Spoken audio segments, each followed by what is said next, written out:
Hello, welcome to all of you. इस lecture में हम तत्वों के वर्गीकरण के बारे में पढ़ेंगे। तत्वों का वर्गीकरण एवं गुणों में आवर्तिता फर्स्ट ग्रेड केमिस्ट्री और सेकंड ग्रेड दोनों के ही सिलेबस में है, तो दोनों कैंडिडेट ये वीडियो देख सकते हैं। तो हम ले रहे हैं तत्वों का वर्गीकरण। सबसे पहला सवाल ये आता है कि तत्वों के वर्गीकरण की आवश्यकता क्यों पड़ी। तो हम बात कर रहे हैं तत्वों के वर्गीकरण की आवश्यकता।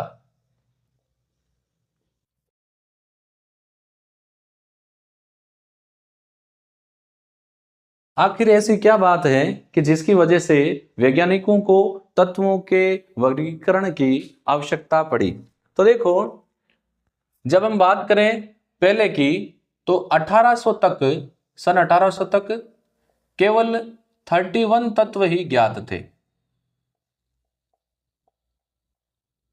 जब आगे आते हैं 1865 तक कुल 63 तत्वों की खोज हो गई। तो 63 तत्व 1865 तक खोजे गए। वर्तमान समय की बात करें तो वर्तमान में हम एनसीईआरटी बुक की ही बात कर रहे हैं। 114 तत्व ज्ञात हैं। 114 तत्व कोई छोटी संख्या नहीं है। इन 114 तत्वों के गुणों को अलग अलग पढ़ना आसान नहीं है, और अगर इनके गुणों को हम अलग अलग पढ़ें तो असंभव बात हो जाती है। इसीलिए वैज्ञानिकों ने तत्वों के गुणों में समानता के आधार पर तत्वों को वर्गीकृत करने का प्रयास किया। तो पहला सवाल जो बनता है कि तत्वों के वर्गीकरण की आवश्यकता क्यों हुई, क्योंकि वर्तमान में कुल 114 तत्व ज्ञात हैं जिनके गुणों को अलग अलग पढ़ना संभव नहीं है। इसीलिए वैज्ञानिकों ने तत्वों के गुणों में समानता के आधार पर तत्वों को वर्गीकृत करने का प्रयास किया। अगर हम ये देख लें कि कौन से तत्व गुणों में समान है, तो उनके ज्यादातर गुण जो हैं क्योंकि समान हैं तो उनको पढ़ना आसान हो जाता है। अब तत्वों के वर्गीकरण में अलग अलग वैज्ञानिकों ने अपने प्रयास किए। अगर देखा जाए तो तत्वों के वर्गीकरण का पहला प्रयास लावोसिए ने किया।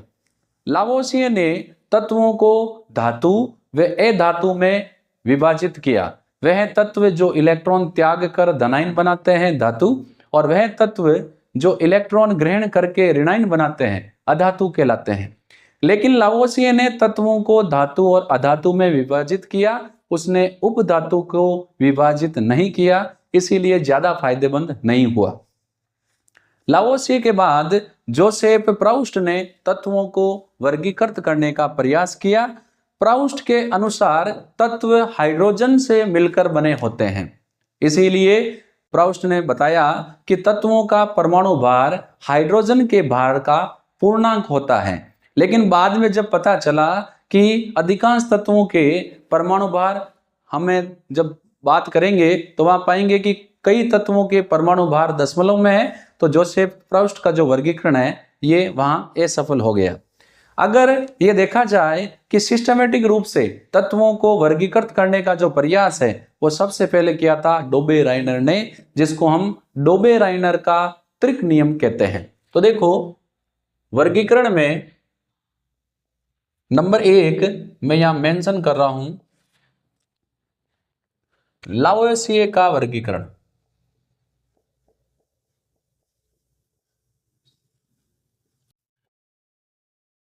जो भी वीडियो देख रहे हैं उनको लगता होगा बहुत इजी है, लेकिन क्योंकि हमें पूरा सिलेबस कवर करना है, क्वेश्चन कहीं से भी बन सकता है।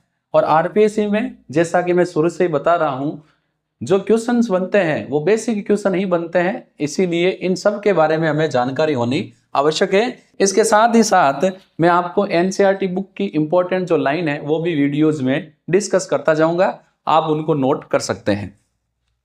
तो लावोसिए के वर्गीकरण में जो लावोसिए था, जिसको फादर ऑफ केमिस्ट्री कहते हैं, लावोसिए ने क्या किया, तत्वों को धातु व अधातु में वर्गीकृत किया।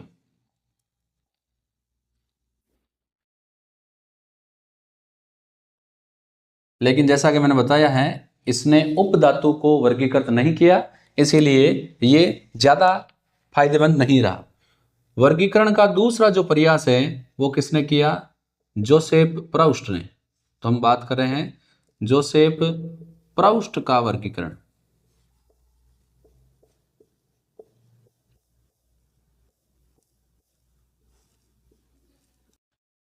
जोसेफ प्राउस्ट के अनुसार सभी तत्व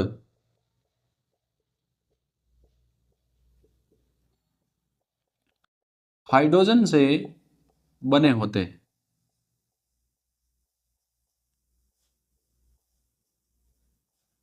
और इसके अनुसार जो तत्व का भार है वो हाइड्रोजन के भार का पूर्णांक होता है। तो एक पूर्ण संख्या Na इंटू हाइड्रोजन का भार। लेकिन बाद में पता चला कि कई तत्वों के परमाणु भार दशमलव में है, इसीलिए वहीं ये फेल हो गया।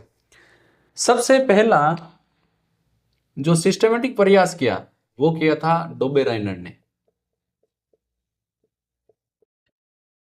तो हम ले रहे हैं डोबेराइनर का वर्गीकरण। इसको हम डोबेराइनर का त्रिक नियम भी कहते हैं।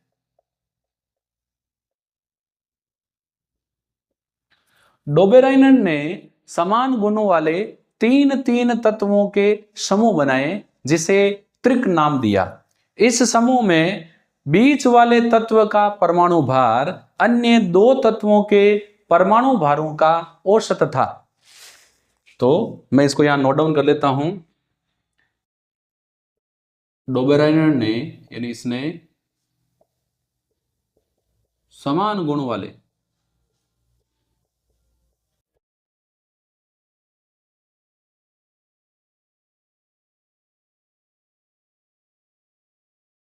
तीन तीन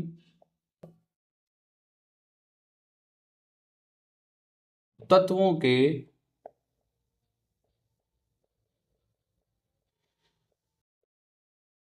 समूह बनाए, जिसे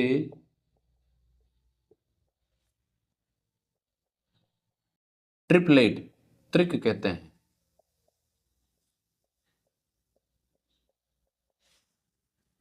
त्रिक में बीच वाले जो सेंटर है तत्व का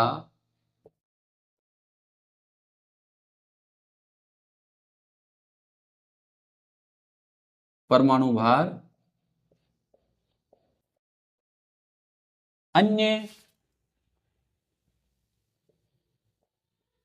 दो तत्वों के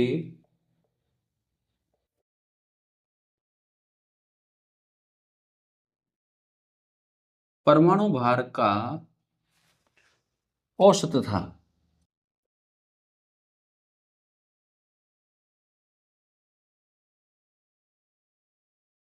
इसने कौन कौन से त्रिक बनाए हम उसकी बात कर लेते हैं। इसने जो त्रिक बनाए उसमें था लिथियम, सोडियम, पोटेशियम। दूसरा त्रिक था क्लोरीन, ब्रोमीन, आयोडीन। तीसरा था कैल्शियम, स्ट्रोंशियम, बेरियम। जैसा कि हमें पता है लिथियम का परमाणु भार होता है 7, सोडियम का होता है 23 और पोटेशियम का होता है 39। यदि हम लिथियम और सोडियम के परमाणु भारों का एवरेज लें तो लिथियम का कितना होता है 7 प्लस पोटेशियम का 39। 39 और 7 46 और 46 का हाफ कितना होता है 23। देखो इसका जो परमाणु भार है इन दोनों के परमाणु भार का क्या है औसत। क्लोरीन का होता है 35.5, ब्रोमीन का 80, आयोडीन का 127। यदि हम क्लोरीन और आयोडीन के परमाणु भारों का एवरेज निकालें तो लगभग ब्रोमीन के परमाणु भारों के एवरेज के बराबर होगा, क्योंकि 127 और 35 कितने हो जाएंगे, 7 और 5 12, 132, और ये हो जाएगा लगभग अपने, देखो निकाल लेते हैं, 127 और 35.5, इसका जो एवरेज है वो कितना आ जाएगा, ये 0.5, 7 5 12, 3 2 5 6, कितना हो गया 162.5, इसका हाफ कितना आ जाएगा 81, अब अप्रोक्सीमेट है। ऐसे ही कैल्शियम का परमाणु भार है 40,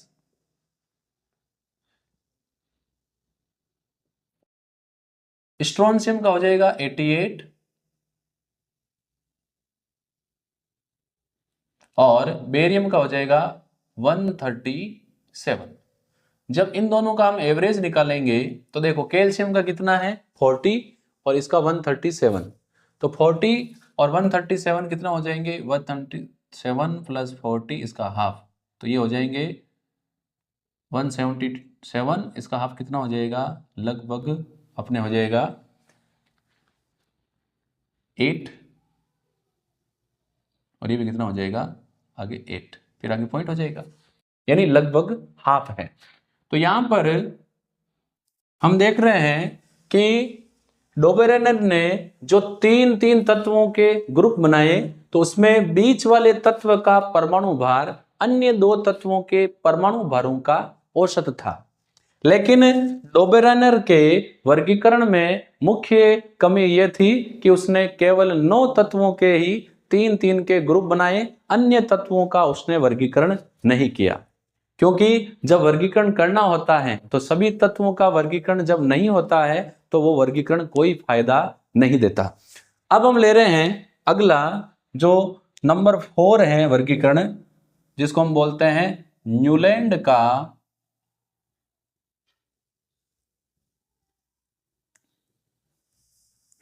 अष्टक नियम।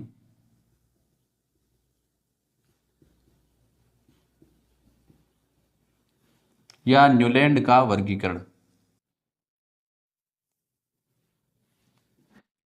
न्यूलैंड के अनुसार यदि तत्वों को उनके परमाणु भारों के बढ़ते क्रम में व्यवस्थित किया जाए तो पहले और 8वें तत्व के गुण उसी प्रकार समान होते हैं जैसे संगीत में पहला स्वर और 8वां सुर होता है।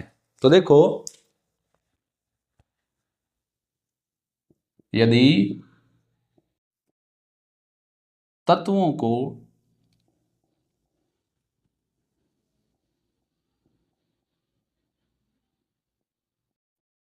परमाणु भारों के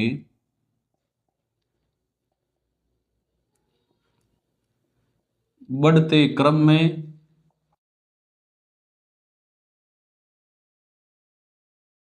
व्यवस्थित किया जाए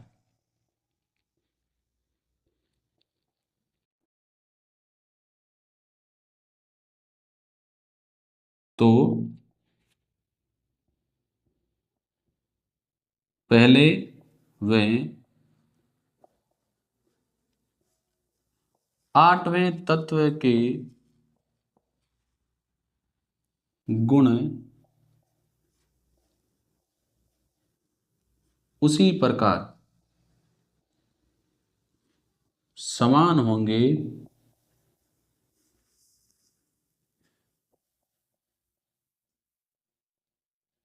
जैसे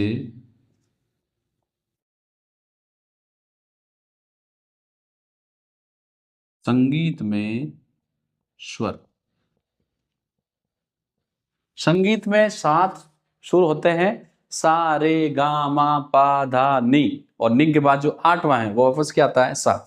तो देखो मैं इसको पहले यहां पहला सा रे गा मा पा धा नी सा, तो वापस जो 8वां है 1 2 3 4 5 6 7 8वां वापस आ गया सा रे गा मा पा धा नी सा। तो पहला और 8वां जो स्वर है वो समान है। ठीक इसी प्रकार यदि हम तत्वों को अरेंज करें तो पहला जैसे lithium, beryllium, boron, carbon, nitrogen, oxygen, fluorine, फिर sodium, magnesium, aluminium, silicon, phosphorus, sulphur, chlorine, potassium, calcium. यदि मैं पहला तत्व लिथियम को मानूं तो दूसरा, तीसरा, चौथा, पांचवा, छठा, सातवां, आठवां कौन सा आएगा? सोडियम। लिथियम और सोडियम के गुण समान थे। यदि मैं पहला कार्बन को मानूं तो दूसरा, तीसरा, चौथा, पांचवा, छठा, सातवां और आठवां कौन सा है? सिलिकॉन। यदि मैं पहला तत्व ऑक्सीजन को मानूं तो दूसरा, तीसरा, चौथा, पांचवा, छठा, सातवां और आठवां, आठवां कौन सा है? सल्फर। तो जिस प्रकार पहला और आठवां सुर समान होते हैं, ठीक इसी प्रकार यदि हम तत्वों को परमाणु भारों के बढ़ते क्रम में व्यवस्थित करें तो किसी को भी अगर नंबर 1 दें तो उसके बाद जो आठवां तत्व है वो पहले तत्व के गुणों में समानता रखता है। यदि हम लिथियम से स्टार्ट करें तो लिथियम के बाद आठवां तत्व आएगा सोडियम। लिथियम और सोडियम के गुण समान है। सोडियम से स्टार्ट करेंगे तो आठवां आएगा पोटेशियम। सोडियम और पोटेशियम के गुणों में समानता है। यह है न्यूलैंड का अष्टक नियम। लेकिन न्यूलैंड के अष्टक नियम में भी कमियां हैं। पहली कमी यह है कि न्यूलैंड ने केवल कैल्शियम तक ही तत्वों का वर्गीकरण किया, जबकि उसके समय तक लगभग 40 तत्व ज्ञात थे। सेकंड, जैसे ही उत्कृष्ट गैसों की खोज हुई, क्योंकि फ्लोरीन के बाद उत्कृष्ट गैस आती है नियोन, तो उत्कृष्ट गैसों की खोज के बाद न्यूलैंड का अष्टक नियम स्वतः ही समाप्त हो गया। इसके बाद हम एक छोटा सा वर्गीकरण और पढ़ेंगे, लोथर मेयर का वक्र। बोर्ड थोड़ा इरेज करते हैं।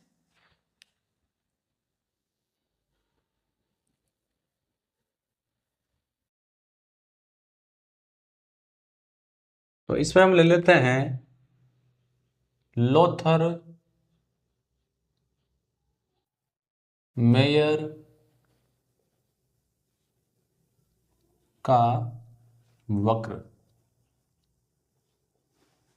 लोथर मेयर ने तत्वों को वर्गीकृत करने के लिए परमाणु के आयतन और परमाणु भार के मध्य ग्राफ आलेखित किया, जिसे लोथर मेयर का वक्र कहते हैं। तो इन भाई साहब ने जो ग्राफ प्लॉट किया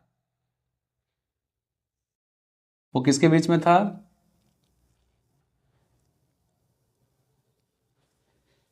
यहां है परमाणु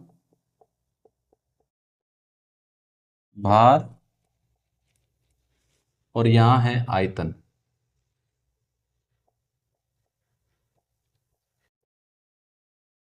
ग्राफ कुछ ऐसा है यार।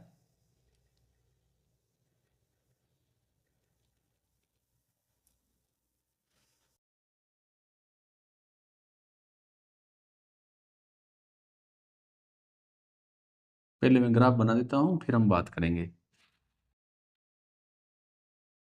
चलो इसको ब्लैक से मार्क किया तो ब्लैक से ही, lithium, sodium,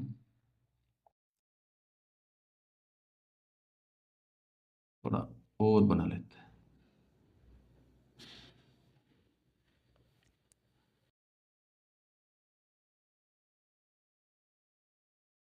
iodine, bromine, chlorine, fluorine और फिर beryllium, magnesium, calcium, strontium, barium. Graph कुछ ऐसा है। तो देखो ग्राफ को थोड़ा हम पढ़ते हैं। सबसे पहले तो ग्राफ किसके बीच में खींचा? तो लोथर मेयर ने तत्वों के आयतन व परमाणु भार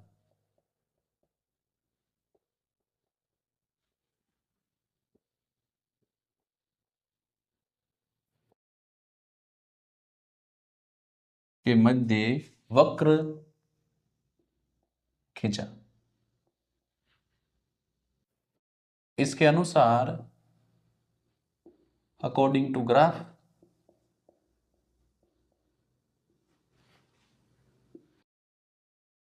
यहां पर ग्राफ के जो टॉप है उस पर है lithium, sodium, potassium, rubidium, caesium, और ये क्या है? सार धातुएं। तो वक्र के शीर्ष पर उपस्थित तत्व सार धातुएं थी। पहला, वक्र के शीर्ष पर उपस्थित, टॉप ऑफ द ग्राफ, तत्व सार धातुएं फर्स्ट ग्रुप है। सेकंड, देखो ये ग्राफ चढ़ता हुआ ग्राफ है, फ्लोरीन, क्लोरीन, ब्रोमीन, आयोडीन, इसको हम क्या बोलते हैं? आरोही क्रम। तो ग्राफ के आरोही क्रम में उपस्थित तत्व कौन है? हेलोजन।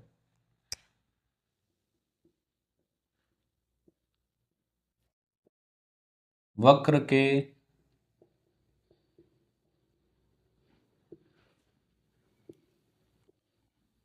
आरोही क्रम में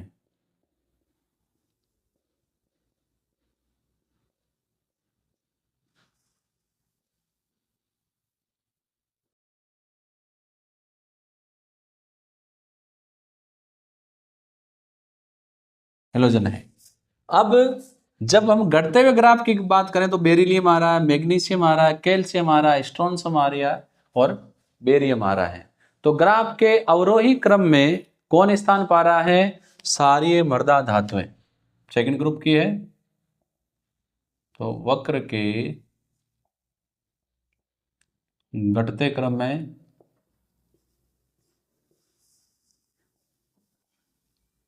अवरोही क्रम में उपस्थित तत्व क्षारीय मृदा धातुएं हैं। तो इस प्रकार जब लोथेर मेयर ने तत्वों के आयतन और परमाणु भार के मध्य ग्राफ खींचा तो उसने पाया कि वक्र के शीर्ष पर सार धातुएं स्थान पाती है। वक्र के आरोही क्रम में हेलोजन तत्व अपना स्थान पाते हैं और वक्र के अवरोही क्रम में क्षारीय मृदा धातुएं स्थान पाती है।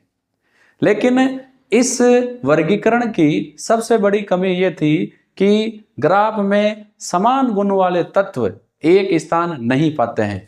ये कुछ तत्वों के लिए सटीक बैठता है लेकिन सभी तत्वों के लिए सटीक नहीं है, क्योंकि ग्राफ में समान गुणों वाले तत्व समान स्थान प्राप्त नहीं करते हैं।